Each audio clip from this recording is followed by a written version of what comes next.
എല്ലാവർക്കും നമസ്കാരം. ഞാൻ ബ്രൈറ്റ്. ഈ കേരളം ഓൺലൈൻ സർവീസിലേക്ക് സ്വാഗതം. റവന്യൂ വകുപ്പിൽ നിന്നും വരുമാന സർട്ടിഫിക്കറ്റ് ലഭിക്കുന്നതിന് ഇനി മുതൽ അപേക്ഷകൻ നിർബന്ധമായും സത്യവാങ്മൂലം എന്ന അഫിഡവിറ്റ് നൽകണമെന്ന് സർക്കാർ ഉത്തരവിറക്കിയിരിക്കുകയാണ്. ഇത് സംബന്ധിച്ച വാർത്തകൾ പത്രങ്ങളിൽ വന്നിരുന്നു. നേരത്തെ അപ്ലോഡ് ചെയ്യണമായിരുന്നെങ്കിലും എല്ലാവരും നിർബന്ധമായും അപ്ലോഡ് ചെയ്യേണ്ട കാര്യമില്ലായിരുന്നു. ഇ ഡിസ്ട്രിക്ട് പോർട്ടൽ വഴി വരുമാന സർട്ടിഫിക്കറ്റിന് അപേക്ഷിക്കുമ്പോഴാണ് അഫിഡവിറ്റ് തയ്യാറാക്കി അപ്ലോഡ് ചെയ്യേണ്ടുന്നത്. ഇന്നിവിടെ നോക്കുന്നത് ഏറ്റവും പുതിയ മാനദണ്ഡങ്ങൾ ഉൾക്കൊള്ളിച്ചുകൊണ്ടുള്ള അഫിഡവിറ്റ് എങ്ങനെ തയ്യാറാക്കാം എന്നാണ്. വരുമാന സർട്ടിഫിക്കറ്റ് ഉൾപ്പെടെ ഇ ഡിസ്ട്രിക്ട് പോർട്ടൽ വഴി അപേക്ഷിക്കാൻ കഴിയുന്ന സർട്ടിഫിക്കറ്റുകളുടെയൊക്കെ ഓൺലൈൻ അപേക്ഷകളുടെ വീഡിയോകൾ ചാനലിൽ ലഭ്യമാണ്. ഇവയൊക്കെ ഇ ഡിസ്ട്രിക്ട് സർട്ടിഫിക്കറ്റ്സ് എന്നൊരു പ്ലേലിസ്റ്റിൽ ക്രമീകരിച്ചിട്ടുണ്ട്. കേന്ദ്ര സംസ്ഥാന ഗവൺമെൻറ്റുകളുടെ ഏതാണ്ട് 30-ലധികം വിവിധ ഡിപ്പാർട്ട്മെൻറ്റുകളുമായി ബന്ധപ്പെട്ട ഓൺലൈൻ പ്രോസസ്സുകളടങ്ങിയ വീഡിയോകൾ ചാനലിൽ ലഭ്യമാണ്. ചാനൽ ഇതുവരെയും സബ്സ്ക്രൈബ് ചെയ്തിട്ടില്ലെങ്കിൽ ദയവായി ഒന്ന് സബ്സ്ക്രൈബ് ചെയ്തേക്കുക. കൂടാതെ വീഡിയോ ഇഷ്ടപ്പെട്ടാൽ ലൈക്ക് ചെയ്യാനും മറക്കാതിരിക്കുക. അഫിഡവിറ്റ് തയ്യാറാക്കുന്നതിനുള്ള നിശ്ചിത മാതൃക സർക്കാർ വെബ്സൈറ്റുകളിലൊന്നും ഇതുവരെ കൊടുത്തിട്ടില്ല. അതാത് വില്ലേജ് ഓഫീസുകളിൽ നിന്നും ലഭ്യമായ അഫിഡവിറ്റ് ഫില്ല് ചെയ്ത് അപ്ലോഡ് ചെയ്ത് കൊടുക്കാനാണ് പറയുന്നത്. അതാകട്ടെ ഓരോ വില്ലേജ് ഓഫീസുകളിലും വ്യത്യസ്ത രീതിയിലുള്ള ഫോർമാറ്റിലുള്ളതുമായിരിക്കും. ഇവിടെ ലഭ്യമായ ഫോർമാറ്റുകളിൽ നിന്നും DTP ചെയ്ത് തയ്യാറാക്കിയ ഒരു അഫിഡവിറ്റിൻ്റെ മാതൃകയാണ് കാണിച്ചിരിക്കുന്നത്. ഇവിടെ കാണിച്ചിരിക്കുന്ന ആശയങ്ങളിൽ നിന്നും വ്യത്യസ്തമായി കൂടുതൽ വിവരങ്ങൾ ഉൾക്കൊള്ളിക്കണമെങ്കിൽ നിങ്ങൾക്ക് ഉൾക്കൊള്ളിക്കാം. ഒഴിവാക്കണമെന്ന് തോന്നുന്നത് നിങ്ങൾക്ക് ഒഴിവാക്കിയും അഫിഡവിറ്റ് തയ്യാറാക്കാവുന്നതാണ്.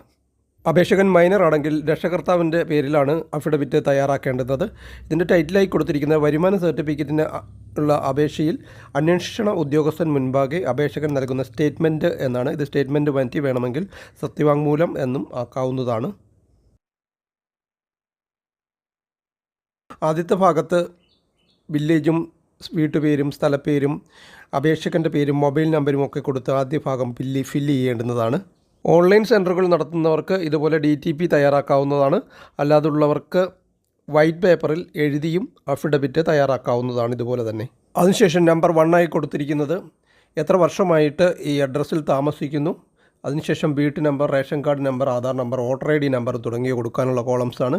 ഇതിൽ റേഷൻ കാർഡ് നമ്പർ നിർബന്ധമായും കൊടുത്തിരിക്കണം. നമ്പർ 2 എന്ത് ആവശ്യത്തിന് വേണ്ടിയാണ് വരുമാന സർട്ടിഫിക്കറ്റിന് അപേക്ഷിക്കുന്നത് എന്ന് രേഖപ്പെടുത്തണം. ആപ്ലിക്കേഷൻ നമ്പർ അവിടെ ചോദിച്ചിട്ടുണ്ട്. പക്ഷേ ആപ്ലിക്കേഷൻ കംപ്ലീറ്റ് ചെയ്യുമ്പോഴാണ് നമുക്ക് ആപ്ലിക്കേഷൻ നമ്പർ ലഭിക്കുന്നത്. അതുകൊണ്ട് തന്നെ ലഭ്യമെങ്കിൽ കൊടുത്താൽ മതിയാകും. മൂന്നാമത്തേത് കുടുംബാംഗങ്ങളുടെ വിവരങ്ങളാണ് കൊടുക്കേണ്ടത്. അപേക്ഷകൻ ഉൾപ്പെടെ റേഷൻ കാർഡിലുള്ള കുടുംബാംഗങ്ങളുടെ മുഴുവൻ പേര് വിവരങ്ങളും അതുപോലെ തന്നെ വയസ്സ്, തൊഴിൽ തുടങ്ങിയവയും കൊടുക്കണം. ആശ്രയിച്ച് കഴിയുന്നവരുണ്ടെങ്കിൽ അവരുടെ വിവരങ്ങളും കൊടുക്കണം. ഈ കോളങ്ങൾ തികയാതെ വരികയാണെങ്കിൽ അഡീഷണൽ കോളങ്ങൾ നമുക്ക് ചേർത്ത് കൊടുക്കുകയും ചെയ്യാവുന്നതാണ്.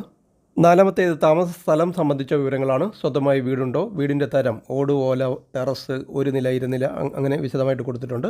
അതുപോലെ വിസ്തീർണം, ഏകദേശ വിസ്തീർണം കറക്റ്റ് അറിയത്തില്ലെങ്കിൽ ഏകദേശ വിസ്തീർണം കൊടുത്താൽ മതിയാകും. റെൻ്റലാണെന്നുണ്ടെങ്കിൽ വാടക എത്രയാണെന്നും ചോദിച്ചിട്ടുണ്ട്. അഞ്ചാമത്തേത് കുടുംബാംഗങ്ങളുടെ കൈവശത്തിലുള്ള ഭൂമിയുടെ വിവരണമാണ്. കുടുംബാംഗങ്ങളുടെ കൈവശത്തിലുള്ള ആകെ ഭൂമിയുടെ വിസ്തീർണം എത്രയാണെന്ന് കൊടുക്കേണ്ടതുകൊണ്ട് അത് കരമെടുക്ക് രസീതിൽ ലാൻഡ് ടാക്സ് റെസിപ്റ്റിലുണ്ടാകും. 6 സ്ക്വയർ മീറ്ററിലായിരിക്കും ഉണ്ടാവുക. അതേപോലെ 6 സ്ക്വയർ മീറ്റർ എന്ന് ടൈപ്പ് ചെയ്ത് കൊടുത്താൽ മതിയാകും. ഇവയുടെയൊക്കെ ഉത്തരങ്ങൾ ഇവിടെ 6 സ്ക്വയർ മീറ്റർ ടൈപ്പ് ചെയ്യുകയല്ല വേണ്ടുന്നത്.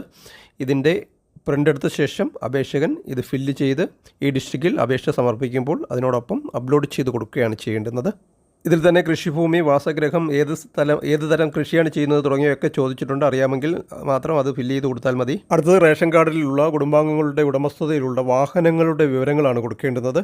ഇതിൽ കുടുംബാംഗങ്ങളുടെ പേരിൽ വാഹനങ്ങൾ ഉണ്ടോ എന്നാണ് ആദ്യം ചോദിക്കുന്നത്. ഉണ്ടെങ്കിൽ താഴെ അതിൻ്റെ കാറ്, ബൈക്ക്, ഓട്ടോറിക്ഷ തുടങ്ങിയവ കൊടുത്തിട്ടുണ്ട്. ഏതാണെന്ന് വെച്ചാൽ അവർ രേഖപ്പെടുത്തി കൊടുക്കണം. ഇത് പുതിയതായിട്ട് ഉൾപ്പെടുത്തിയ ഒരു കാര്യമാണ്. ലിസ്റ്റിൽ 6-ാമത്തേതാണ് നമ്മളിപ്പോൾ നോക്കിയത്. ഇനി അടുത്തത് 7-ാമത്തേതാണ്, പ്രധാനപ്പെട്ടതാണ്. വരുമാനം സംബന്ധിച്ച വിവരങ്ങളാണ് കൊടുക്കേണ്ടത്. ഇതിൽ മേജറായിട്ടുള്ള ആൾക്കാർ എത്രയാണ്, തൊഴിൽ ചെയ്യുന്നവർ എത്രയാണ്, ഇത് എത്ര എണ്ണമെന്നാണ് വലത് സൈഡിൽ കൊടുക്കേണ്ടത്. ടെക്നിക്കൽ നോളജ് ഉള്ളവർ, കൂലിപ്പണി, ദിവസക്കൂലി തുടങ്ങിയവ ചെയ്യുന്നവർ എത്ര, തൊഴിൽ ചെയ്യാനാകാത്തവർ, സ്റ്റുഡൻസ് തുടങ്ങിയവർ എത്രയുണ്ട്, ശമ്പളം, പെൻഷൻ തുടങ്ങി സ്ഥിര വരുമാനമുള്ളവർ, ബിസിനസ്, ഗൾഫ് എംപ്ലോയിഡ് തുടങ്ങിയവർ എത്രയുണ്ട്. എന്നിട്ട് ഇതിൻ്റെ എല്ലാം ടോട്ടൽ ചെയ്ത് താഴെ കൊടുക്കുകയും വേണം. എല്ലാ കുടുംബാംഗങ്ങളിലും കൂടി എല്ലാ സ്രോതസ്സുകളിൽ നിന്നും ആകെ ഒരു വർഷം നേടിയ വരുമാനമാണ് ഇവിടെ കൊടുക്കേണ്ടുന്നത്. റേഷൻ കാർഡിലുള്ള വരുമാനം കൊടുത്താലും മതിയാകും. ഇതിൽ നമ്മൾ മുകളിൽ കൊടുത്ത വിവരങ്ങളുടെയൊക്കെ അടിസ്ഥാനത്തിലുള്ള വരുമാനമാണ്. അതിൽ ശമ്പളം, കൂലി, വേതനം, പ്രതിഫലം, പെൻഷൻ, വിദേശ വരുമാനം ഉൾപ്പെടെയുള്ള കാര്യങ്ങൾ കൊടുത്തിട്ടുണ്ട്. ഇവയെല്ലാം കൂടെ ചേർന്ന് ഒരു വർഷത്തേക്കുള്ള വരുമാനമാണ് ഇവിടെ രേഖപ്പെടുത്തി കൊടുക്കേണ്ടുന്നത്. കുടുംബാംഗങ്ങളുടെ മൊത്തത്തിലുള്ള വരുമാനം. ടോട്ടൽ ഇൻകം കൊടുക്കേണ്ടുന്നതിൻ്റെ നമ്പർ 8 അടുത്തത് 9 തെളിവിനായി നൽകിയിട്ടുള്ള രേഖകളുടെ വിവരം വളരെ പ്രധാനപ്പെട്ടതാണ്. ഇവിടെ കാണിച്ചിരിക്കുന്ന രേഖകളൊക്കെ നമ്മൾ അപേക്ഷാ സമയത്ത് അപ്ലോഡ് ചെയ്യേണ്ടുന്നതാണ്. ഇത് ആവശ്യമുള്ളവർ മാത്രം അപ്ലോഡ് ചെയ്താൽ മതി. ശമ്പളം, സാലറീഡ് എംപ്ലോയീസ് ശമ്പള സർട്ടിഫിക്കറ്റ്, ബാങ്ക് സ്റ്റേറ്റ്മെൻറ്റ് ആവശ്യമുള്ളവർ അത്, ഗൾഫ് എംപ്ലോയിഡിനൊക്കെ ആയിരിക്കും അത് ആവശ്യമായിട്ടുള്ളത്. ആദായ നികുതി റിട്ടേൺ സമർപ്പിക്കുന്നവർക്ക് അത്, business final statement, bank passbook, കരമടച്ച രസീത്, അതെല്ലാവർക്കും ആവശ്യമായിട്ടുള്ള ഒന്ന് തന്നെയാണ്. ഇതിലെല്ലാം ഒന്നും വേണ്ട, ആവശ്യമുള്ളവർ മാത്രം ഇതിൻ്റെ നേർക്കുള്ള കോളത്തിൽ എന്താണ് അപ്ലോഡ് ചെയ്തിട്ടുള്ളതെന്ന് അവിടെ എഴുതിയാൽ മാത്രം മതിയാകും. ഇതെല്ലാം കഴിഞ്ഞതിന് ശേഷം ഏറ്റവും അവസാനമായി സത്യപ്രസ്താവന, ഇതാണ് അഫിഡവിറ്റ്. മുകളിൽ നൽകിയിട്ടുള്ള വിവരങ്ങൾ പൂർണ്ണമായും ശരിയും സത്യവുമാകുന്നു ആയതിന് വിരുദ്ധമായി തെളിയുന്നത് വഴി സർക്കാരിനോ മറ്റാർക്കെങ്കിലുമോ എന്തെങ്കിലും നഷ്ടങ്ങൾക്ക് ഇടവരികയാണെങ്കിൽ ആയത് എന്നിൽ നിന്നും ഈടാക്കുന്നതിനും തെറ്റായ വിവരങ്ങളുടെ അടിസ്ഥാനത്തിൽ നൽകാനിടയായ സർട്ടിഫിക്കറ്റ് റദ്ദു ചെയ്യുന്നതിനും ആയത് വഴി ലഭിച്ച എല്ലാ ആനുകൂല്യങ്ങളും റദ്ദു ചെയ്യുന്നതിനും എനിക്ക് പൂർണ്ണ സമ്മതമാണ് എന്ന് നമ്മൾ സത്യവാങ്മൂലം കൊടുക്കുകയാണ്. മാത്രവുമല്ല, ഇതിനോടൊപ്പം പബ്ലിക് അതോറിറ്റി മുൻപാകെ തെറ്റായ വിവരങ്ങൾ നൽകുന്നത് ക്രിമിനൽ കുറ്റവും ശിക്ഷാർഹവുമാണെന്ന് എനിക്ക് അറിയാവുന്നതാണ്. ഇപ്രകാരമുള്ള ഈ സ്റ്റേറ്റ്മെൻറ്റ് ഇന്നേ ദിവസം ഞാൻ തയ്യാറാക്കി അന്വേഷണ ഉദ്യോഗസ്ഥൻ / വില്ലേജ് ഓഫീസർ അത്രയും കൂടി എഴുതി ചേർക്കണം, മുൻപാകെ ഒപ്പിട്ട് നൽകുന്നു. അതിനുശേഷം താഴെ സ്ഥലം, തീയതി, അപേക്ഷകൻ / രക്ഷകർത്താവിൻ്റെ പേരും ഒപ്പും. അപേക്ഷകൻ മൈനർ ആണെങ്കിൽ രക്ഷകർത്താവിൻ്റെ പേരും ഒപ്പുമാണ് നൽകേണ്ടത്.